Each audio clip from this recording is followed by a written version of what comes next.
Good midday, good midday, good midday, good to mid of the day. This is the day the Lord has made. We shall rejoice and be glad in it.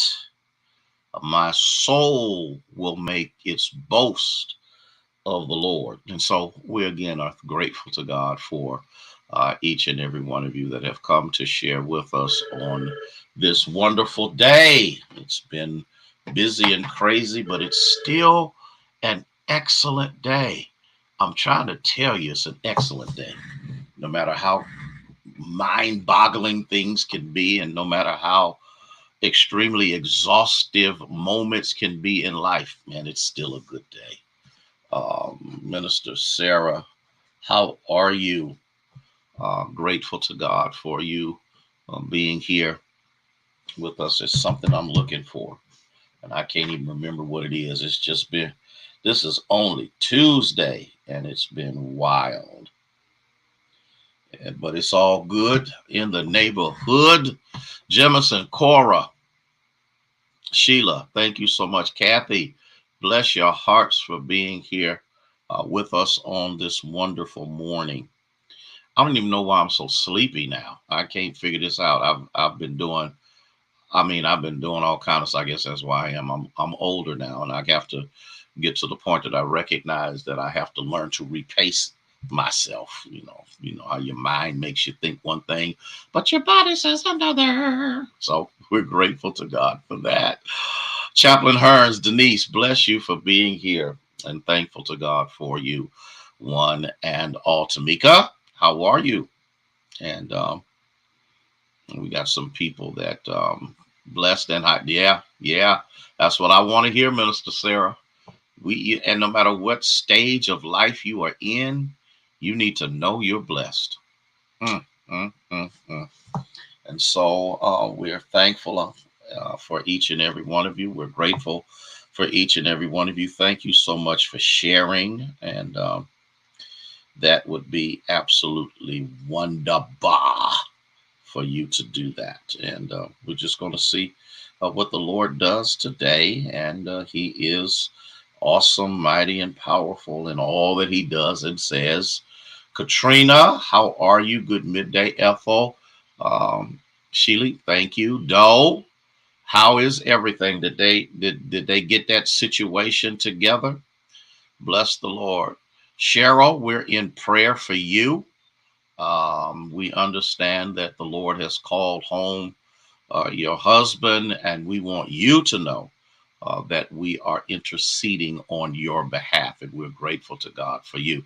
Ella May, sweetheart, how are you? As I said to Cheryl, we also share with you in your time of bereavement. I'm not going to say loss. When you lose something, that means you don't know where it is. And so we're thankful to God for that. Thank you, James, for letting us know that all is well. Cecile, Carolyn, okay. Okay, good, good. We were monitoring it as the situation was going on down there in Midland through Midland's Facebook page. And so we're just going to continue to pray. Elder James, my friend, bless you for being here. Linda, good to have you. Good to have you. Good to have you. And so, wow, Barbara. Now, you know, I had to do that. I couldn't help myself. Vera, how are you? Thank you so much for being here with us. I need you to pray for the man of God, okay? Because I need all the prayer I can get. Mm. Excuse me for drinking the water, but this is makeup day. I didn't do well yesterday, but I'm going to do better today. Rhonda, thank you so much for being here. Please hit that share button, whether you're on YouTube or whether you're on Facebook. Share, share, share, share, share, share, share, share, share, share. I discovered something. And I really didn't see it as I was as I was going through the Nehemiah syndrome and all of that. And the Lord said, "You need to take a look at this again." And I looked at it again, and I looked at it again, and thank you for sharing. For those of you that shared, and I saw a pattern. I saw something that I had never seen before. For those of you that are in the Saturday class, which there will not be a class this Saturday because of the women's prayer breakfast. And there may not be one the next Saturday because that's the Saturday after Good Friday, and Good Friday I will be in Steubenville preaching, and I'm just not sure what I'm going to do just yet. Barb, bless you for being here, dear. And if you've been in the class, you know, you read and you read and you read and you read and you read and you read. And as I read, I saw a pattern of attack. And as I looked at it, I was like, oh, Satan is strategic. That's the reason why we don't serve. Hey, Victor and Trinette, bless you for being here. We don't serve a God who does not have a plan or a form of attack against the enemy. He's not a schizophrenic or bipolar God. Elder Pamela, how are you? And so, but I also understand, hey, Nancy, I also, you in the hospital with the Finney family? Okay, bless the Lord. I know Minister Faye was up there. I was up there with them yesterday. So we need to keep Alicia Finney lifted in prayer. She's getting better because I don't want to have to tear that hospital up. Latrina, thank you so much for being here. And so I and if can I take my time and work my way through this, because I want us to really get this. Sonia, bless you for being here. Tell the good Deacon Carter we said hello. And so as I worked through this, I saw something. And what I saw was a methodical strategy of Satan to distract you from your purpose. Oh my God, Lord, help me to teach this like you gave it to me. Help me to teach this like you gave it to me. Satan is strategic. Let's talk about Nehemiah. The first thing that you see, Sandra Overton, is he attacks you, first of all, with bad news. Bad news. He attacks you with something that is near and dear to your heart. That's why you'll know if you're on track. That's the first thing he does, is he comes with bad news. The word that came to Nehemiah that the walls had been burned down, and it troubled his spirit. And in the midst of troubling his spirit, Satan wants, here's the next one. That's step number one. He comes with bad news. Number two is he traumatizes you to the point that you think the problem is beyond your reach. And the truth of the matter is, it is. Oh, glory to God. It is. And you have to remember, whenever you become traumatized, you also become absent-minded. You also forget what God has done, is doing, which is the impetus or the catalyst for what he will do. Lord have mercy. I really need us to get this. He gives us bad news. Then he traumatizes us that the problem is beyond our reach or our capability. Good afternoon to you, Elder Clay. And so what happens is, and it is true, Satan is never going to attack you with something that you have the wherewithal, the capabilities to handle yourself. He will also take you to a place that you will lose heart because it's beyond your reach, and it will cause you to have amnesia. It will cause you to forget what God has done, is doing, because if I can traumatize you between have and is, you'll never trust will. Erica Forney, bless you for being here. Okay.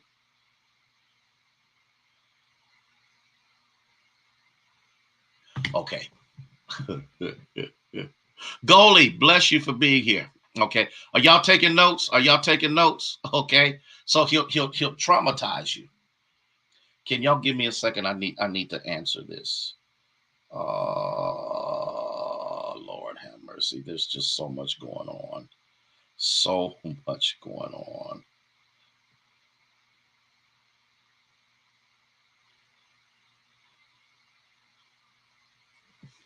So, are y'all ready? Are y'all ready?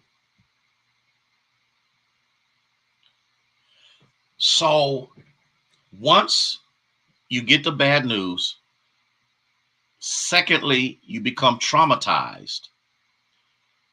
You also need to know where you have to go. And that's when Nehemiah went into fasting and prayer. When he went into fasting and prayer, it strengthened him for the strategic task ahead of him because he learned from the mistakes of Ezra. See, here's what you have to learn to do. And see, sometimes we are overwhelmingly critical of people who have failed. I want you to hear what I'm saying. We're very critical of people who have failed. If they would have did, if they see, you need to learn not just from your failures, but the failures of other people, because your failures are your greatest teacher. Help me, Father. Help me. Help me. Help me to get this into their spirit. Help me to get this into their soul. Help me to get them into their psychological makeup so that they can understand that you are present help. And so what it does is, hey, Ayana, how are you? It gets you to forget. But when you've been strengthened, the determination to accomplish the task makes itself presence, and then the observations that have been made before, because you ain't the first rodeo. You ain't the first rodeo. You ain't the first person to be attacked. You're not the first person to go through changes. You have to look. I'm gonna tell you, and I told y'all this story before. When I first came here to Youngstown, there were three pastors I sought out. Yeah, three pastors. Dr. E.F.E. Rains, Dr. Morris Lee, Pastor Lonnie Simon. Why did I seek those three out? Why didn't I seek out my peers? Why didn't I seek out the younger pastors in the city? Why didn't I seek out? No, I need to talk to someone who has failed and success has come through their failures. I need to talk to someone who has managed the minefields of ministry. I hope y'all get that. The minefields of ministry, and have come out on the other side of it stronger. So you look at what they do. Even my own pastor, I watched his successes and his failures. And I said to myself, okay, how do I navigate this that I learn from, so that there's a good possibility I will not do the same thing and find myself in the same position. And I'm not saying that I was mistakeless. Oh God. But there were some things that I saw I could avoid because I saw what happened. And when it comes my way, then I go, okay, I'm not going to do this. Okay, but I'm going to do this because I see on the other side of it, that's how they did it. And that's what Nehemiah did. So when he approached Artaxerxes, he said, there's some things that I need because the Persian overlords stopped Ezra. Okay, the Persian overlords got in the way of what needed to be done, and they brought the work to a complete halt. So here's what I need from you, Artaxerxes. I need letters that will cause those who stopped Ezra to not stop me. Jesus, Jesus. And then I also need letters for those that manage your forest, so that whatever I stand in need of, it will be supplied. You got to remember, Nehemiah ain't got a dime in his pocket or a piece of wood to work with, but God gave him favor to do great things because of the influence that God gave him in the lives of other people. See, too many of us want to be great on our own, and you forget that greatness does not come from people who live in silos by themselves and think that it's all about them. Great people understand the necessity of partnering with people who have more than you after God has touched their heart, so you can accomplish what God has called you to do. Are y'all with me? So the work goes on. The Persian overlords don't bother him because they're not going to mess with Artaxerxes. He gets this work done. It's beginning to take place, and you gotta recognize it. But as the walls begin to go up, y'all ready for the next attack?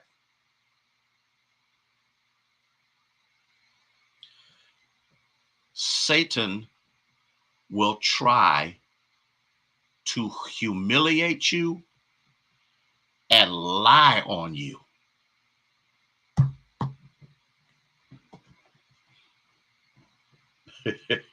Humiliate you and lie on you. Let's talk about that. They're building the walls, they're doing what they need to do, and the enemy says, "Oh, y'all don't know what y'all do." A fox will wag his tail against the wall, and the wall will come down. Try to humiliate you. He'll try to lie on you, talking about you don't even know what you're doing. You need to stop this work because you're not qualified to do it. Now, I'm gonna put a pin in this because I do believe in qualified people doing qualified work. I do believe in qualified people doing qualified work because God will qualify you to do some things for Him. He will not place you in a position that He has not equipped you to operate in. He will not place you in a position He has not equipped you to operate in. And so, what does the humiliation and the lying create? Oh, bless His holy name. It creates the ability to know what to and what not to listen to. First of all, if you are listening to the humiliators and the liars, you are no longer listening to God. The battle is in the mind. I wish you, Barbara, uh, I want somebody to get this, because once some people plant seeds in your mind, you will water them and you will fertilize them. That's the reason why there's only certain people I listen to, because I recognize that everybody that wants me to listen to them are not on my side to do the work of ministry.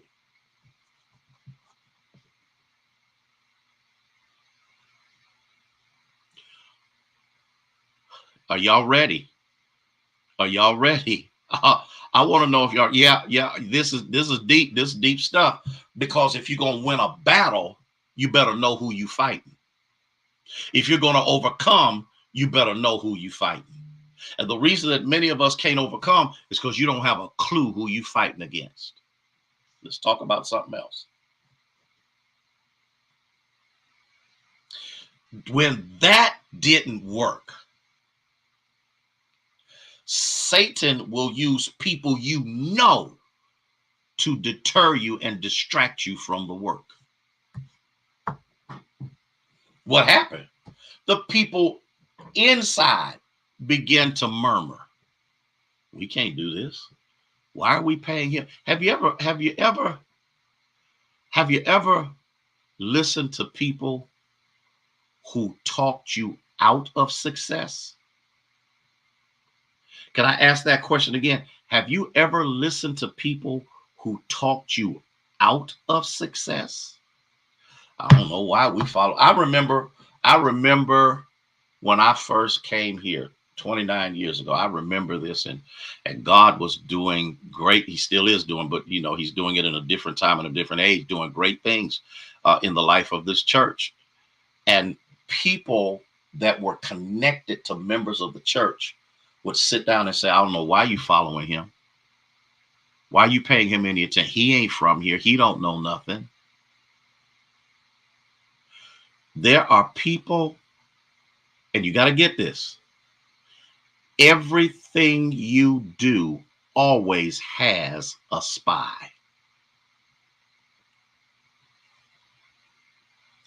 Jesus had one. You will have one. There is always somebody in the midst of what you are doing that goes back and tells your enemies everything you do. Monica, can I get somebody? Can I get somebody to hear? And somebody might say, well, I don't pastor a church. Yeah, but you're doing something. And whatever you're doing it with people.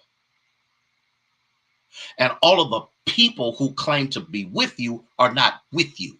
They're going along for the ride because they're trying to figure out a way. I remember when people said, I was here when he came and I'll be here when he's gone. He ain't never going to succeed. He ain't never going to do that because he don't know how we do stuff here. I don't have to know how we do stuff here. I just need to know how God wants to do stuff here.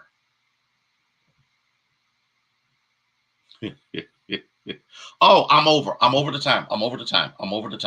I gotta stop because I really wanted to give y'all some more of this, but I gotta stop there because I need you to see, and maybe you're wondering, why am I going through and dealing with what I'm dealing with and all of this kind of stuff? It's because God has something great in store for you. Once you learn the attacks of the enemy and how you learn from the attack, how to overcome. Listen, tomorrow I'm going to pick up with some more of this, and then we're going to move on because I need us to understand that out of everything that the enemy tries to do and everything that God allows to happen in your life is strategically planned for you to win. I wish I had somebody who caught that. I want the whiners and the stop. God is positioning you for greatness, but greatness will never come from unbelief. Love y'all with the love of Jesus, who is the Christ. I'll see y'all tomorrow. Make sure y'all go vote. I posted a thing out there asking folk that they vote in the primary, and I have but 3 people. I was like, Lord have mercy. Come on, y'all. Come on, y'all. May God bless you. May he keep you is our prayer.